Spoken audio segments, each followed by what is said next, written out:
We're going to talk about a very special place right now. Yes, very special place. And it is actually 100 years old. Just thought about that. My brain is a little slow at times. It's called the Town Hall. And it sits at 123 43rd Street in Midtown Manhattan. We're talking New York City, baby. Just a block from Broadway. Oh yeah, 123 43rd Street. Okay? Now, this place was built in it opened in 1921. And it was completely constructed and opened under the auspices of the League for Political Education. Now you're going, what kind of thing is that? Well, they were a group of people who had influence and some money, who were fighting for, among other things, women's suffrage. Because in 1921, not many women were voting. Oh yeah, it's a brand new thing. I know we all act like we've been free forever. We have not. Okay, so 1921, it was open just to have political discussions about controversial things, and a woman going to a voting booth was indeed very controversial then. This place was open with 1,500 seats. 1,500. And it was constructed with no boxes. They did not want to have a place for the upper crust and the rich and famous, and you can seclude yourself and look down everyone else. They didn't want to have any of that. They wanted to have a room where everyone would have an unobstructed view of the stage. And their motto was, not one bad seat in the house. Now, they originally started doing radio broadcasts. And it had a little music to get things started, just like you had in theaters, you know, a little warm-up act or something. But it was pretty much for political discourse. And their philosophy was that everybody, regardless of their rank, that is, how much money you make, or their station, what job you have, or whatever, could be educated in some of the finer points of political discourse. And that was their mission. They started broadcasting this Town Hall for America radio program, Town Hall for America, on the air. And originally it was only on one station, and they had quite a few listeners, I think like 500,000 listeners in that first year. But within 3 years, they had 78 radio stations and were reaching 2.5 million people with every broadcast.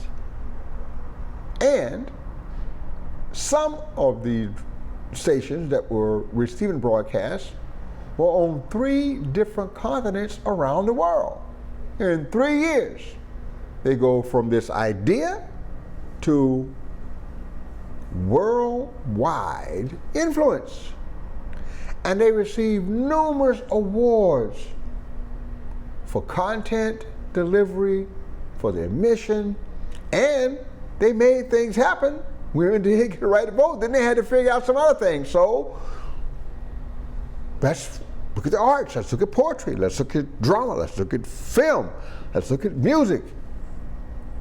One of the turning points in the history of this venue was a performance by the classical pianist and renowned composer Richard Strauss, where he marveled at the acoustics and claimed that they rivaled that of Carnegie Hall.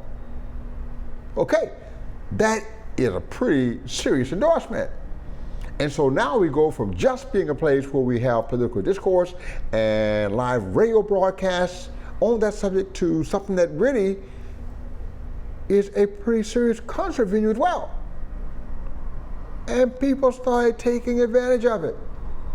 For instance, in 1928, Marriott Anderson had a debut at Carnegie Hall. And it smashing success. But discrimination against black folks, African Americans, at that time was horrific. And the backlash against her was horrific. So much so that she did not get on a major concert stage again in this country for years. So she actually moved to Europe and did concert tours in the finer opera houses and concert venues in Europe for 4 years. And when she came back to America in 1935, her homecoming concert was on the stage of the Town Hall.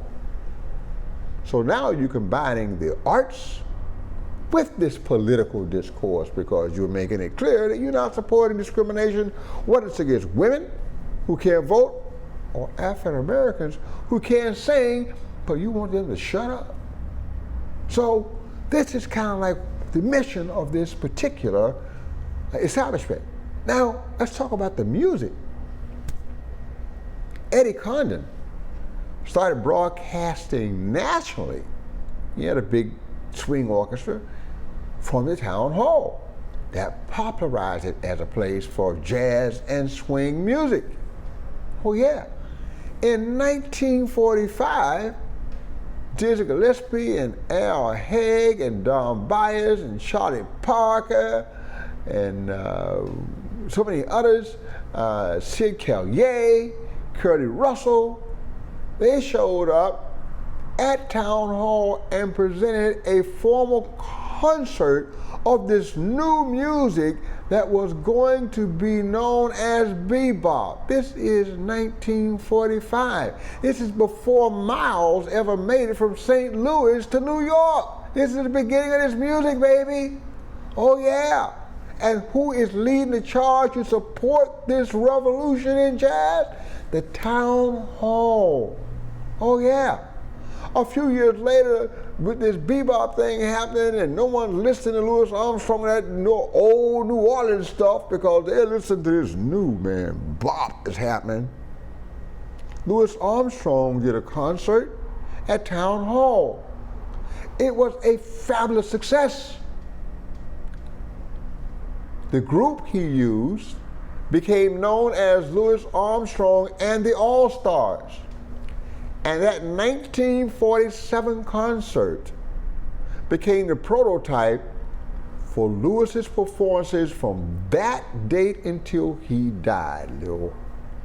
Louis Armstrong and the All-Stars. Louis Armstrong and the All-Stars always comes from his Town Hall performance in 1947. A few years later, my man, Charlie Mingus shows up. Now y'all know Mingus is revolutionary all kind of ways, not just musically, but politically, everything. He was perfect. You got both sides of the picture with him. You had all this political discourse, because he was a very political person, and this great experimental music that was now moving away from just bebop, but was becoming hard bop and a little bit of everything else.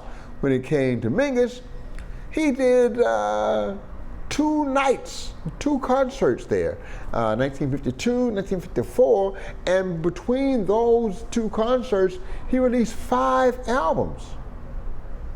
Evidently, the sound was pretty good, and it put Mingus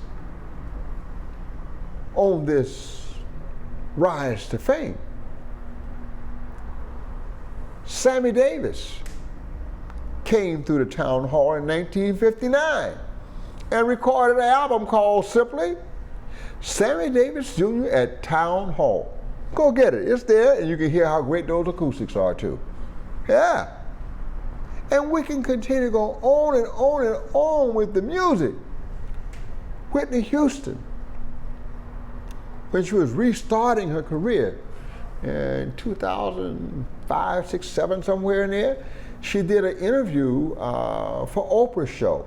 And she did that interview at the town hall because she said it was the first place that gave her a professional stage to perform on when she was a kid before she was ever a teenager.